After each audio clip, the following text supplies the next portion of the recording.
Hi food lovers, చిటికలో చేసుకునే రెసిపీస్తో మీ ముందుకు వచ్చాను. చాలా సింపుల్గా, ఈజీగా, అలాగే ఫాస్ట్గా ఈరోజు మనం చేసుకునే రెసిపీ రాజస్థానీ దాల్ గ్రేవీ.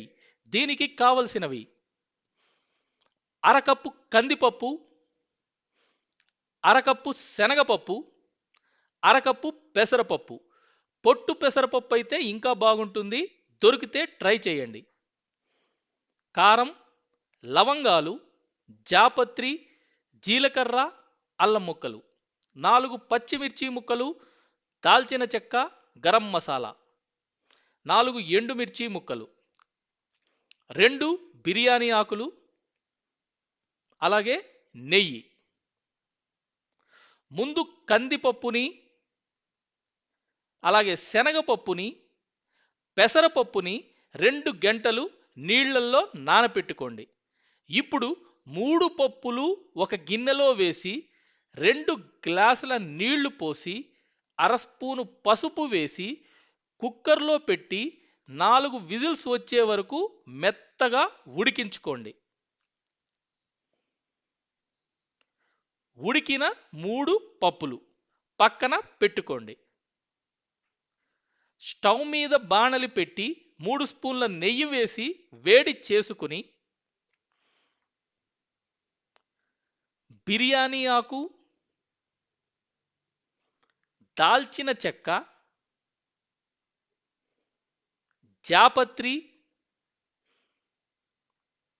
లవంగాలు, అల్లం ముక్కలు, పచ్చిమిర్చి ముక్కలు, ఎండుమిర్చి ముక్కలు, జీలకర్ర వేసి వేపండి. 2 నిమిషాల తర్వాత తగినంత కారం, తగినంత ఉప్పు వేసి కలిపి వేపండి. తరువాత ఉడికించుకున్న పప్పులు వేసి బాగా కలపండి, ఉడకనివ్వండి.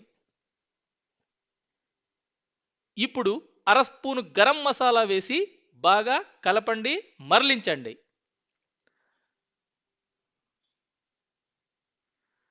చిన్న బాణలి పెట్టి 2 స్పూన్ల నెయ్యి వేసి వేడి చేసుకుని పావు స్పూను కారం,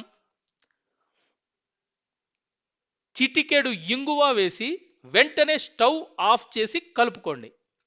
దీన్ని ఉడుకుతున్న పప్పులో వేసి బాగా కలపండి. అంతే, రాజస్థానీ దాల్ గ్రేవీ రెడీ. రోటీ పుల్కాకి పర్ఫెక్ట్ పేర్. వేళ్ళు నాకకుండా దీన్ని తింటే చాలా గ్రేట్. అంత గొప్పగా మహారుచిగా ఉంటుంది. వెంటనే చేసుకుని తినేయండి.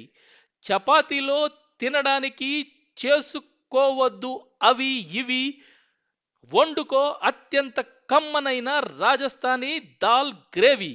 మీరు కూడా ఇలాంటి కామెంట్స్ చేయండి. మరొక అద్భుతమైన వంటతో మళ్ళీ మీ ముందుకు వస్తాను. Bye bye.